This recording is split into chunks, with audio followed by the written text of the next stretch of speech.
bem que tem um monte de cefa aqui.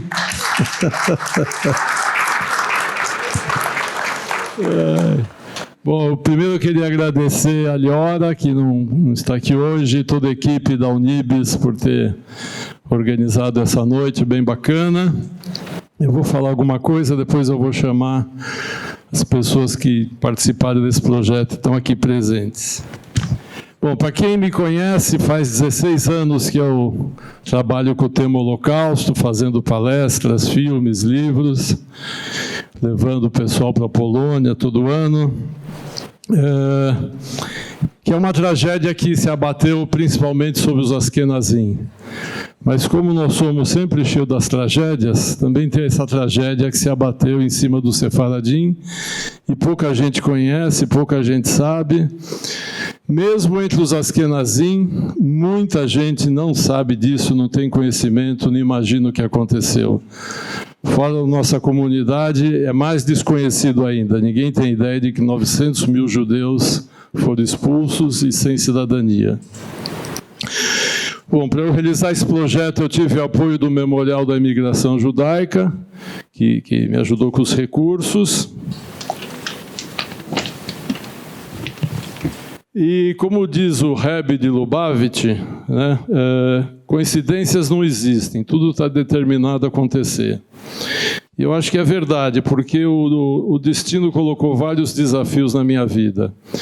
Quando eu fiz o livro, o filme Marcha da Vida, foi a primeira vez no mundo que alguém tinha documentado isso. Eu fiquei surpreso que nem ingleses, nem franceses tinham documentado um evento desses. Em 2013, eu fiz um livro sobre a Macabíada. Também ninguém tinha documentado a Macabíada, achei curioso. E o destino bateu mais uma vez na minha porta quando eu fiz esse projeto. Esse projeto eu comecei antes do Covid, então já tem um bom tempo. Comecei antes da pandemia do Covid. Eu lembro que algumas pessoas eu cheguei a entrevistar por telefone, depois pessoalmente. E o projeto fica pronto e acontece a tragédia do 7 de outubro. Por isso que eu falo em coincidências. Quer dizer, então esse assunto ficou mais atual do que nunca. Se já era um assunto importante, a partir do ataque do Hamas ficou mais importante ainda, porque surgiram essas ondas antissemitas no mundo, o pessoal saindo do armário, achando que Israel que expulsou os árabes, que Israel que é o mal da história, e como a gente pode ver aqui, a história é um pouco diferente.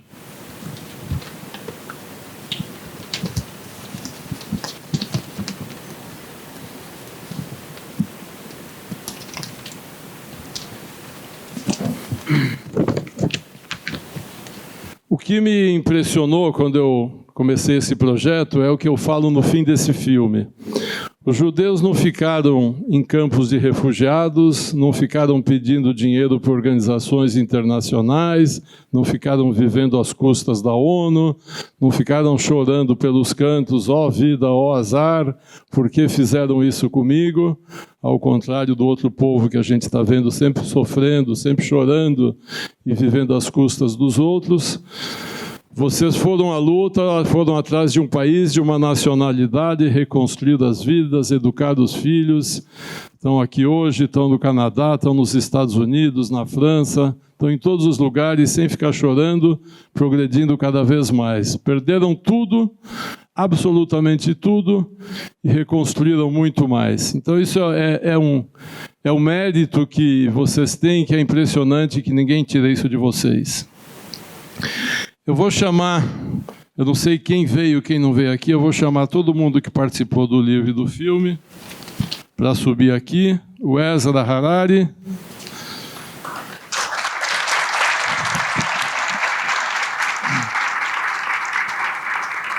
Não foi fácil achar muita gente para entrevistar, não. Ao contrário do Holocausto, parece que nesse projeto, acho que vocês vão começar a falar agora, vão começar a soltar as lembranças, as memórias, então, com o tempo, vou ter mais gente para falar.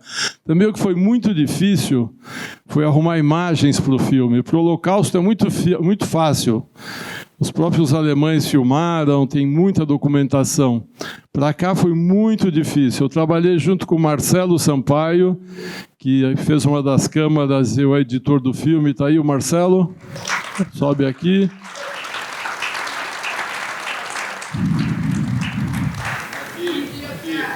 Então sobe aqui, sobe aqui. Nossa, o que a gente buscou de imagem com famílias na internet e tudo, eu acho que era muito difícil câmera fotográfica nos países árabes naquela época, porque é uma luta para conseguir imagem. Queria chamar também a Becky Cohen, ela está aqui? Subir a Becky Cohen. Suba para ser aplaudida.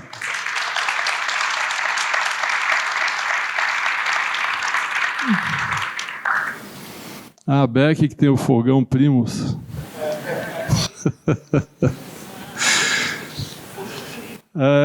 Simão Deutsch, eu acho que não veio. O Simão parece que estava viajando. Sorine Dayan. Cadê a Sorine? Saiu? Sorine saiu.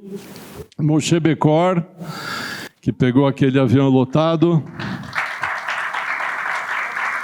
Pode subir. O verde, cadê o verde? O verde que me impressionou no Brasil. Você nunca tinha visto uma árvore?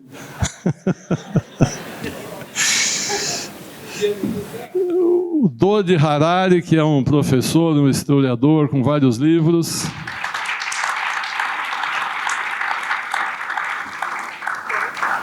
A Nelly Berrara. Está aí a Nelly? O filho dela falou que ela vinha. Não veio? Rafael Ben Sadon, eu sei que não veio. Nessim Ramaui, veio? Nessim? Não. O Henry e o Eli Hara, veio alguém da família Hara? Alguém representante da família Hara? Ou Nessim aí? Kadima, Kadima! Kadima. O Raymond Rosenberg, que é a coisa mais esquisita. Ele é askenazi, mas estava no Egito, virou sefaradi, fugiu com todo mundo. Esse é uma mistura de tudo. O avô dele era Litvak, que nem o meu. Litvak. Oi? Na Bíblia não tinha. Nós somos invenção. A gente é uma invenção. Yolanda Seton Dweck veio? Não. E a memória da Camila Cohen Franco, Samir Chamay e Aref Kayer, infelizmente já falecidas. Bom, eu queria agradecer a todos vocês por ter trazido suas memórias, suas lembranças, contado histórias. A história do passaporte iraniano é sensacional. O Ezra só perdeu esse passaporte quando o Khomeini chegou no poder e acabou com a brincadeira. Porque, por incrível que pareça, esse passaporte, quando ele já estava no Brasil, ele ia renovar o passaporte da embaixada iraniana. A coisa mais louca do mundo. É uma história incrível que as pessoas não conhecem. A história do Bekor, aquela ponte aérea é uma coisa única na história. Você imagina sair sem nada, com a roupa do corpo, você deixar tudo que você tem para trás, embarcar no avião e ir para outro país, recomeçar a vida do zero. É uma coisa impressionante. Eu queria agradecer a todos vocês, queria saber se alguém quer falar alguma coisa, ou se alguém quer fazer alguma pergunta, porque depois tem o livro aí fora, quem quiser comprar o livro para ouvir mais histórias. Oi? O irmão e a irmã. O Luli e a Camille. Luli e a Camille, que também saíram do Egito com você. Saíram muito pequenos, não lembram nada. Pequenininhos, tá bom. Tinha 5 e ele tinha 3. Muito bem, muito bem. Mazel tov. Alguém quer perguntar alguma coisa? Oi.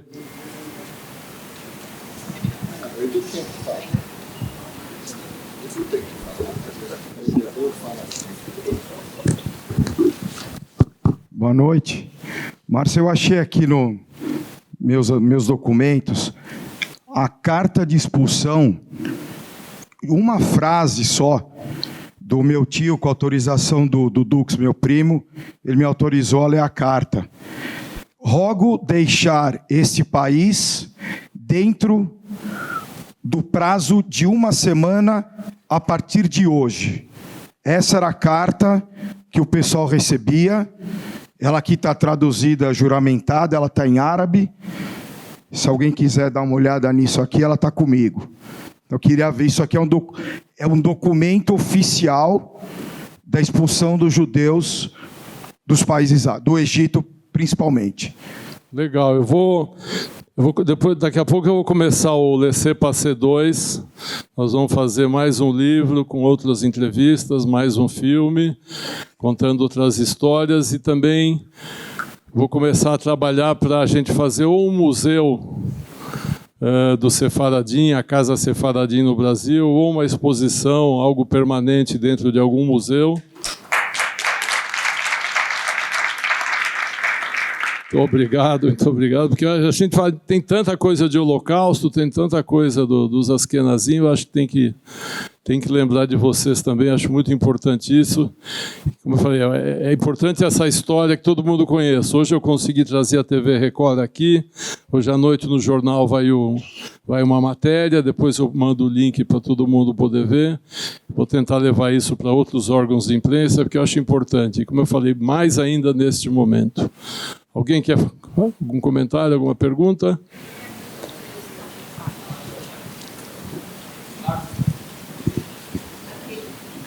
Eu queria te fazer uma sugestão.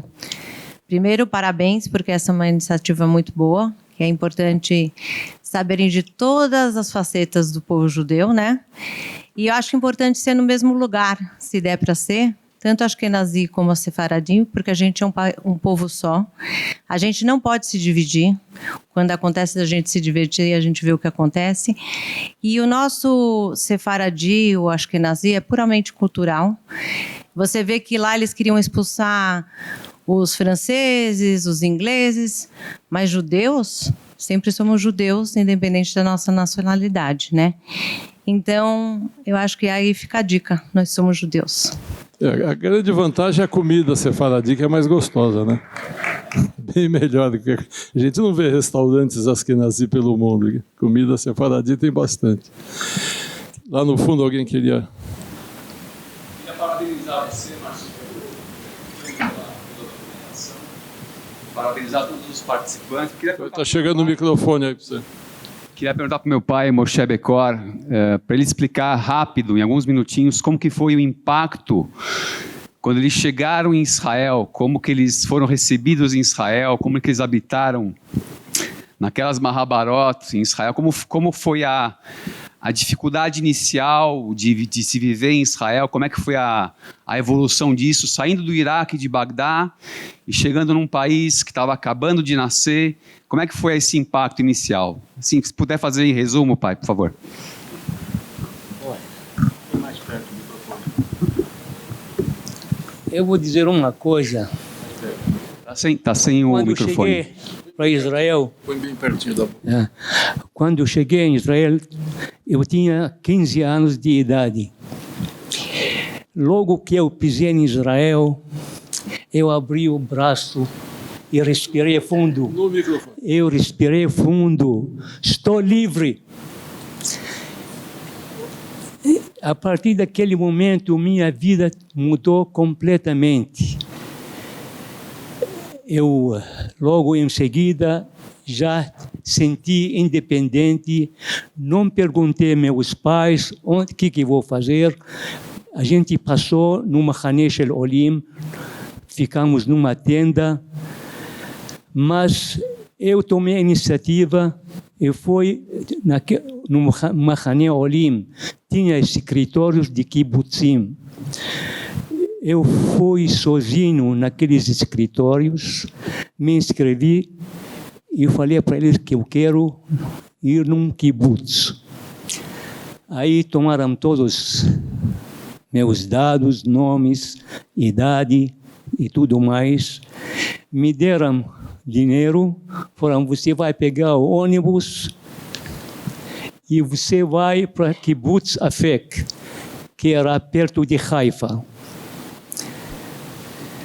Eu mal tinha conhecimento de ônibus naquela região, naqueles daí, mas eu tentei e consegui chegar até o kibbutz.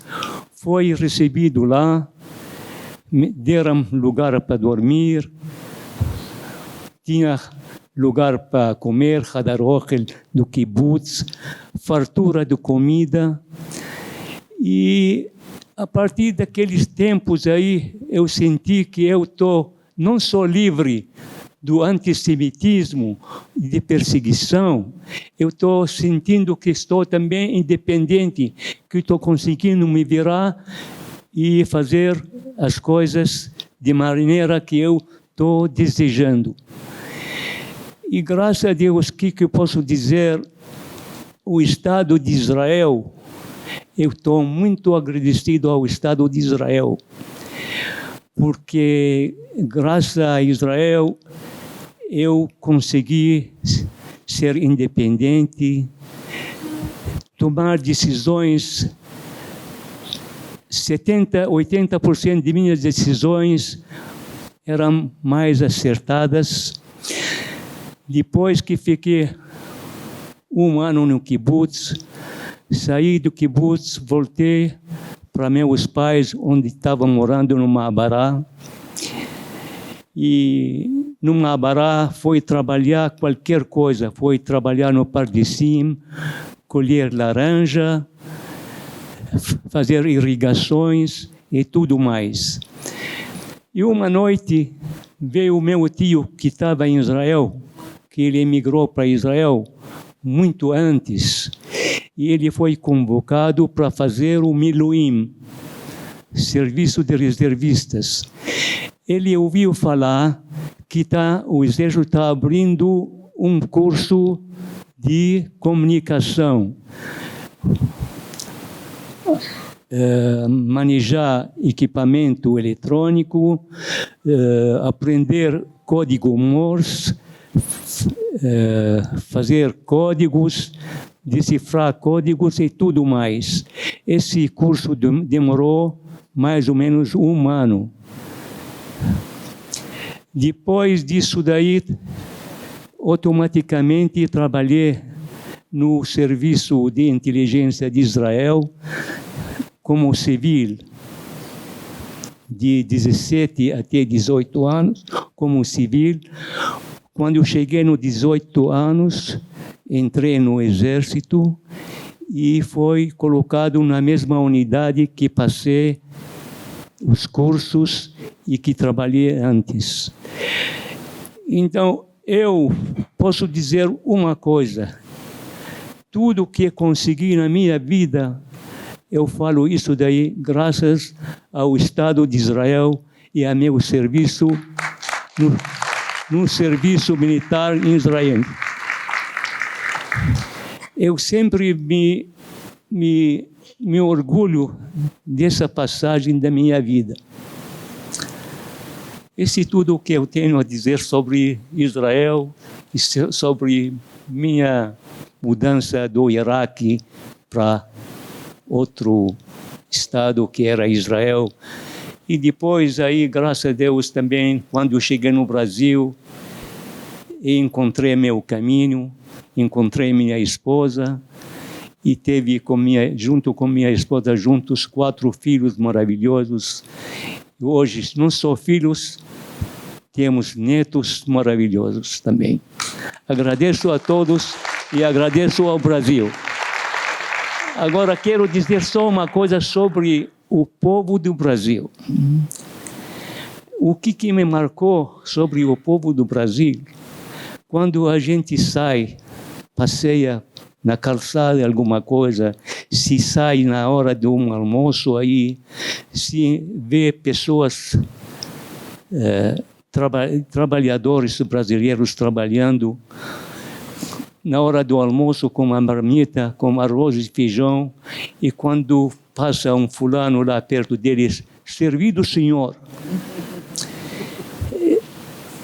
Esse gesto apesar de não pode ser não só tão sincero, mas não deixa de ser um gesto de carinho e amizade. E esse que me marcou sobre o povo brasileiro.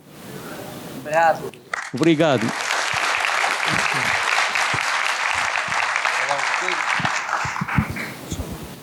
Eu vou fazer aqui uma pergunta. Sobre quê?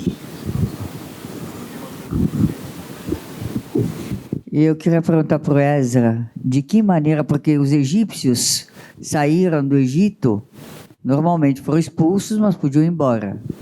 Os sírios saíram fugidos. Como é que você saiu da Síria? Na época, não deixavam os judeus sair do país. A gente vivia como na cidade, como uma grande prisão.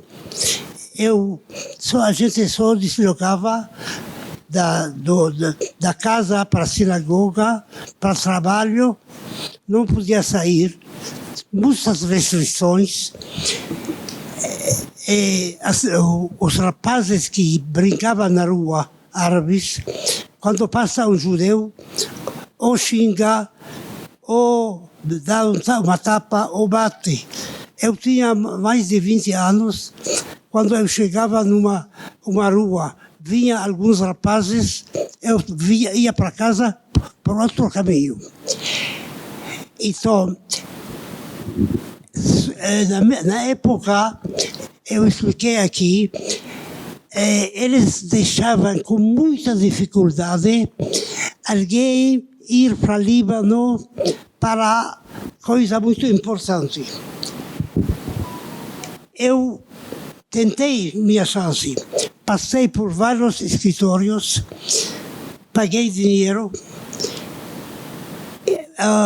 O caso, eu fui para Damasco, para uma comissão alta para autorizar. Isso tem que pagar 4.000 reais, 4.000 liras. Na época eu ganhava, trabalhava 8 horas por semana, por dia, e ganhava 200 liras por mês. O trabalho de 7 anos eu deixei como depósito, para mostrar o grau de ódio. Eles falaram para mim, a polícia, volta daqui 30 dias para ver se você teve autorização. Passou 30 dias, fui na delegacia, falaram, me prometeram de me dar uma resposta. Aí o funcionário, a polícia civil, olhou assim, ele falou, você foi recusado. Bom, recusado, voltei para casa, não tem nada que fazer. Meu pai tinha um amigo judeus que tinha assim conhecimento com a polícia. Ele falou para ele, procura lá se tem uma autorização. Eu estava na rua de tarde, Sharon, teu pai está te procurando, o que é? A autorização estava lá, e o funcionário de tanto ódio falou, você foi recusado. Aí eu paguei, deixei o dinheiro, se voltar eu pego, mas saí sabendo que não vai voltar. Me deram 30 dias para voltar. Também eu forjei um falso atestado médico que eu tinha uma doença rara que precisa ser tratada no Líbano.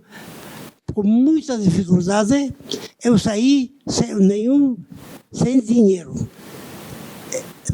Assim eu saí da Síria. Respondendo à pergunta da Jaque, como é que eu saí da Síria? Quando teve a partilha da Palestina, em 29 de novembro de 47, no dia seguinte, os judeus em Alepo comemoraram a partilha da Palestina. Dançaram e ficaram fizeram festas.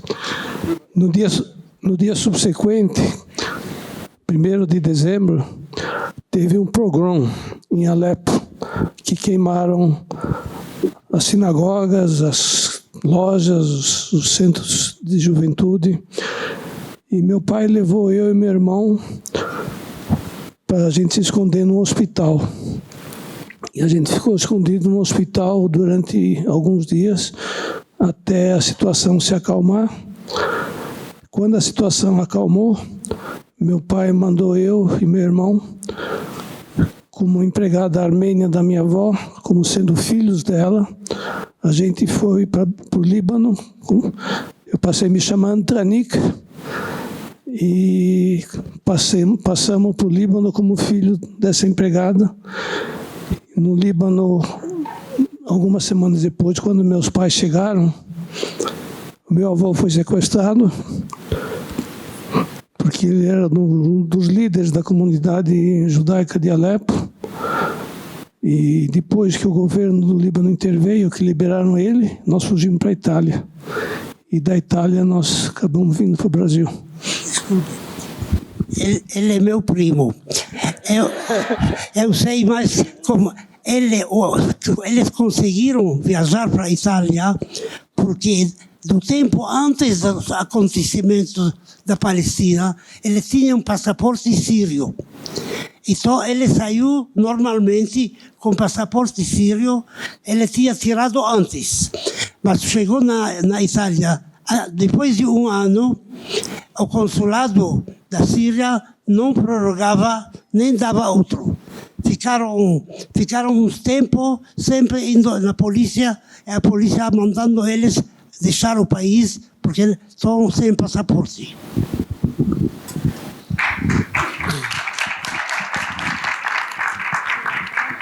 Oi, eu queria fazer uma pergunta para Becky. Becky, eu sou Lana, filha da Arlete Harari. Ah, tudo bom? Sim. Tudo bom com você? Do Egito. Tudo do bem? Egito. Tudo bem. Então, eu queria te perguntar uma coisa que nem me ocorreu perguntar para minha mãe ou para o meu pai. Quando vocês saíram do Egito, vocês saíram num navio, né? Saíram todos no mesmo navio, chegaram no Brasil. Mas vocês conversaram lá no Egito, todos os judeus, alguns, conversaram sobre vir para o Brasil, porque parece que cada um tomou essa decisão sozinho. Ah, vou para o Canadá, vou não sei o quê, não, vou para o Brasil. Ah, vou para a França, vou para a Itália, não, vou para o Brasil. Mas não tinha uma conversa coletiva sobre vir para o Brasil, uma decisão dos judeus? Não, na verdade, não. Nós viemos porque o meu tio já tinha combinado de vir para o Brasil, que o cunhado dele já estava aqui. E aí minha mãe não queria ir para Israel, porque tinha 4 filhos que iam entrar no exército. E aí ela queria ir para o Brasil. Que nem eu falei no filme, apareceu um senhor da casa de uma vizinha, e ele não sei quem é, até agora não soubemos o nome dele, e ele nos ajudou. Aí o mesmo cunhado do meu tio mandou a chamada para nós também, e conseguimos, mas não é que um falava para o outro que via para o Brasil, não. Não tinha essa oportunidade, pelo menos para nós, não tivemos isso. Sim, já tinha aberto. Tem gente que veio para o Brasil antes da Guerra de 56. Tem umas famílias de jovens egípcios que vieram para o Brasil com o último navio antes da Guerra de 56. Provavelmente se falava, eu tinha 15 anos, então não estava muito por dentro do que se passava nesse tipo de... para poder sair e migrar para outro país. Tinha um livro, inclusive, sobre o País do Futuro, né? O meu cunhado ganhou esse livro. Tinha um livro que anunciava sobre o Brasil, que muitas famílias se inspiraram nele. Na verdade, o que aconteceu muitos dos judeus do Egito, inclusive meus pais, pensavam mais na América, dos Estados Unidos. Acontece que justamente nesse período, em 56, houve uma revolução com a União Soviética invadindo a Hungria. E 55 mil húngaros, não judeus, húngaros, foram admitidos na cota. Não, estou falando de 56. Com isso, fechou os Estados Unidos para todos que queriam ir para os Estados Unidos. Havia no Egito um embaixador brasileiro que era conhecido de todos e, na verdade, havia aqui, em 1920 até 1930, muitos judeus da Síria, muitos judeus do Líbano, muitos judeus do Egito vieram para cá. Tínhamos, por exemplo, meu pai tinha uma tia, irmã da mãe dele, aqui no Rio de Janeiro, a Rebeca. Então, na verdade, havia muitas ligações. Então, os judeus do Egito provavelmente se encontravam na sinagoga e realmente uma quantidade muito grande veio para cá. Ninguém foi para Buenos Aires, alguns foram para Bolívia, alguns foram para outros lugares e depois passaram muito rapidamente pela Argentina. Mas realmente havia uma coisa combinada. Eu acredito até que os documentos que eu tenho da minha família de exame médico foram feitos por correio, com data retroativa, e todos têm, na verdade, datas, toda a minha família, meus tios todos estão no Rio de Janeiro, todos eles têm datas que não são muito corretas, porque, na verdade, foram feitas retroativamente na Embaixada do Brasil, com datas diferenciadas. O Brasil ajudou muito, sem dúvida nenhuma, facilitando a entrada de todos nós. Agora, eu só queria dizer parabéns para o Márcio, aproveitando que eu peguei o microfone, dizer que é muito bom ver ele fazendo uma coisa para uma causa totalmente esquecida pelos judeus dos países árabes, por nós. Nós esquecemos de contar nossa história. Quem está contando a história da gente não somos nós, são outras pessoas. Eu trouxe nessa mesma sala há 20 anos atrás, um filme que foi feito por outro Ashkenazi, no Projeto Davi, sobre o Êxodo Esquecido. No mundo inteiro, as memórias sefaradis são feitas por Ashkenazim, por isso eu não quero saber de discussão com Ashkenazi nenhum, certo? Conheço o Márcio desde garoto, e eu acho que está na hora dos judeus dos países árabes narrarem a sua própria história. Isso tem que acabar de ser narrado por terceiros. Não que o Márcio fez algum erro, nenhum erro, porque se fizesse, eu puxava a orelha dele. Mas eu acho que não, e agradeço muito ele ter feito isso, mas eu digo assim, nós temos muita força e muita informação e muito conhecimento. Desde 2015, tem um grupo dos judeus do Egito, do qual eu faço parte, sobre a liderança do Davi Levi e do Edu Cohen, que trabalha muito, que tem um grupo no Facebook, que tem feito exposição, que tem feito uma série de coisas, narrativa feita por nós.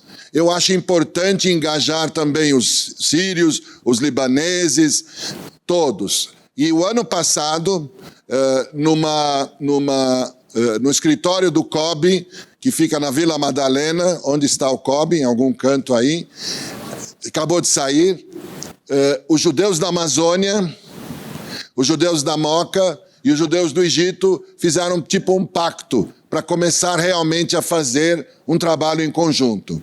E é claro que a ideia que o Márcio colocou de um museu ou de uma exposição permanente está nos nossos planos, e é claro que agradeceremos muito se o Márcio também participar disso, mas uma coisa tem que ficar claro, chegou a hora da gente contar a nossa história. Ponto.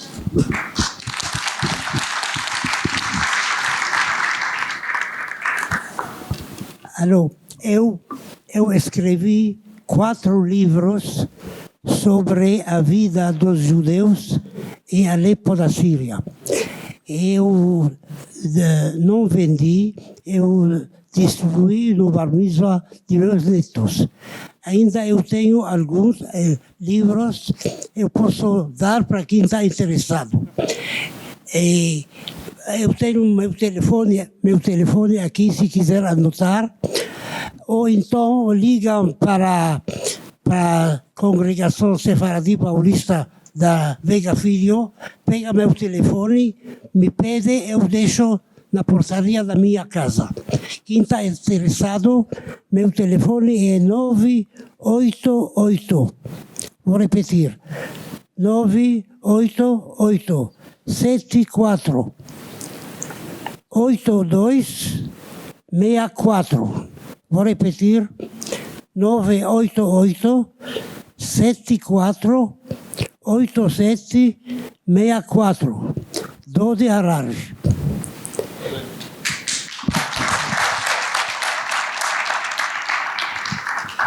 Davi. Fala, Davi. Boa noite. Primeiro, quero te dar os parabéns pela iniciativa. Quero dar os parabéns ao Unicim, que é um grande líder da nossa comunidade. Graças a ele, há 7, 8 anos atrás, ele juntou 22 nomes e criou um grupo chamado Judeus do Egito, do qual tenho a honra de participar. Hoje nós estamos com cerca de 3.630 e tantas pessoas nesse grupo no Face. Gente do Brasil, muita gente da Austrália, Estados Unidos, França. O grupo hoje é trilíngue, é inglês, francês, português, e a gente faz muita pesquisa sobre a nossa história. Então, por que Brasil? Tinha um livro, Brasil, País do Futuro, que circulava no Egito. Por que Brasil? O Horácio Laffer, ministro, convenceu Juscelino Kubitschek, isso contado pela filha dele, a abrir a entrada dos judeus egípcios aqui. A maioria era formada, a maioria tinha inglês, francês, faculdade. O Brasil estava industrializando e precisava de uma mão de obra qualificada. Isso facilitou muito a vinda para cá. Nós estamos hoje, fizemos uma exposição há 3 anos atrás, contando vários episódios. Temos um fórum Facebook, temos um site com 60, 70 depoimentos, histórias boas, histórias sérias, hilárias. Temos um projeto chamado Brasil Judaico, que o Unicim conhece bem. O Edu Cohen, que está aí atrás, é um grande incentivador, filho da Beck. Estamos juntando os sefaradis da Amazônia, sefaradis de Marajó, sefaradis de Alepo. Estamos juntando vários grupos para trabalhar o que nós chamamos de projeto Brasil Sefaradi. Isso é uma coisa que vai progredir e avançar. Outra coisa que a gente tem que agradecer muito, estou vendo o representante aqui, a Sinagoga da Abolição, que nos recebeu. A maioria passou por essa sinagoga, que hoje, atualmente, completa 100 anos. Isso vai ter que ser lembrado, nós vamos fazer um trabalho para isso.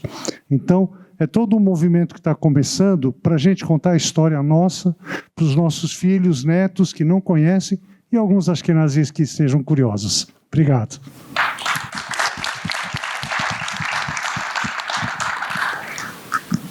Bom, queria agradecer mais uma vez à Unibis por ter oferecido espaço, o Memorial da Imigração Judaica por ter me ajudado com os recursos necessários.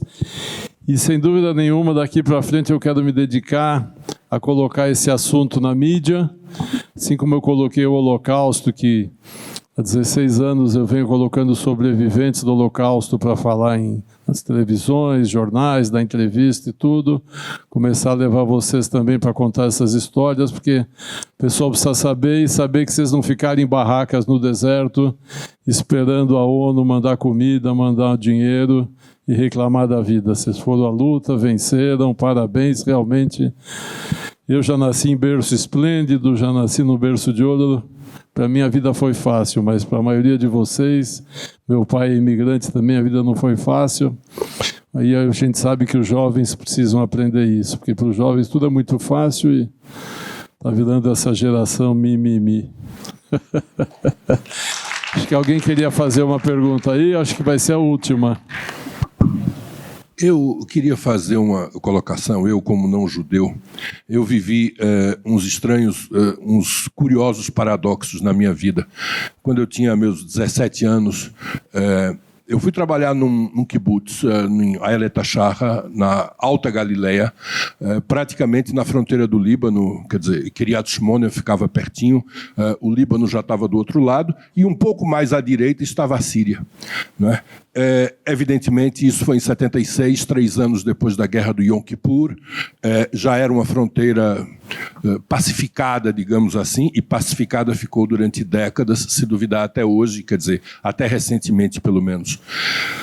Tempos depois, uns 2 anos depois, eu fiz uma viagem diferente. Eu fui para o Líbano, fui para a Síria, vindo da Turquia, fui à Jordânia e ao Egito.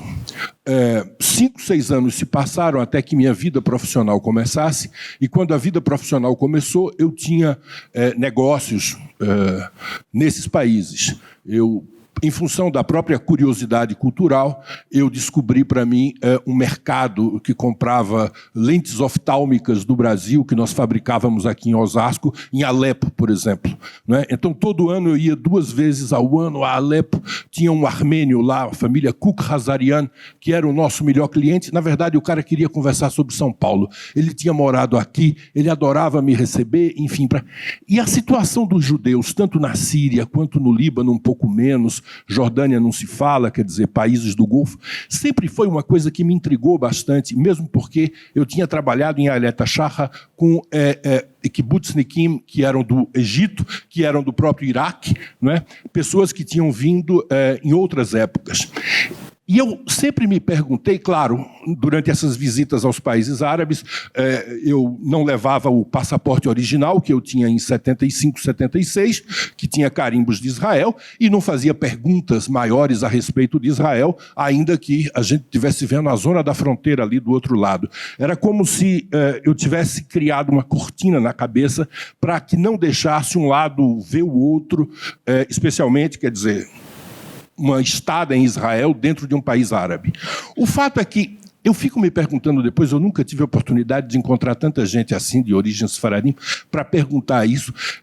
Como é que o episódio de Eli Cohen, não é? Como é que aquilo que aconteceu no final dos anos 60, quando isso aconteceu, a situação dos judeus nos países árabes já estava deteriorada a ponto, quer dizer, da não existência, ou essas coisas podem ter, esse episódio pode ter recrudescido essa animosidade de que aquele senhor falou, né, das dificuldades que se colocavam em Damasco, Alepo, Beirute, dificuldades de trânsito e tudo mais, se esse ódio recrudesceu depois disso, e como ficaram as situações dos judeus no Egito, que ainda tinha alguns, e no Marrocos, que surpreendentemente, eu estava um tempo desse no hotel em Casablanca, tinha uma sinagoga ao lado, e a celebração do Shabat corria razoavelmente normalmente. Enfim, como é um privilégio ter tantos de vocês juntos, eu queria que alguém me desse uma luz a respeito desses pontos. Obrigado. Posso dar para ele uma coisa? Dourado? Opa, funciona. Alô, alô? Alô, tá ouvindo? É o seguinte, Dourado, o que aconteceu depois do Eli Cohen não foi muito legal na Síria. Tanto é que anos mais tarde uma canadense chamada Judy, agora esqueci o sobrenome, começou a levantar dinheiro para comprar a liberdade de aproximadamente 2.000 judeus. Essa dona Judy esteve aqui no Brasil, falou no Bet Yaakov da São Vicente e contou a história dela, de como ela comprou os 2.000 que através de recursos que ela levantou no Canadá, e foi um depoimento muito bacana, etc. No Egito não tinha muito o que fazer, porque já não tinha quase ninguém, tinha ainda pessoas um pouco mais velhas, era um grupo muito pequeno em 1970, depois da Guerra dos 6 Dias, tinha ainda alguma coisa, mas muito pouco. Marrocos é uma história totalmente à parte, não tem nada a ver com todos os outros. Marrocos foi talvez o país com mais judeus no Oriente Médio, talvez pela proximidade da Espanha, ele acabou recebendo muitos judeus. O meu avô materno é do Marrocos, e realmente é uma coisa assim que não houve uma repercussão, porque já havia tido a repercussão. A situação em 56 foi muito violenta em todos os países árabes e obrigou realmente as pessoas a saírem. E isso aconteceu em todo lugar, na África e na Ásia, todos os cantos os judeus acabaram saindo. Oi, boa tarde. Boa noite, desculpa. Parabéns pelo filme, muito bonito. Gostei muito dos depoimentos. Mas eu tenho uma pergunta ainda. Na verdade, são duas, mas é um 2 em 1, é rápida. A primeira é: se vocês pudessem ter trazido algum objeto e que vocês não conseguiram trazer, qual que ele seria?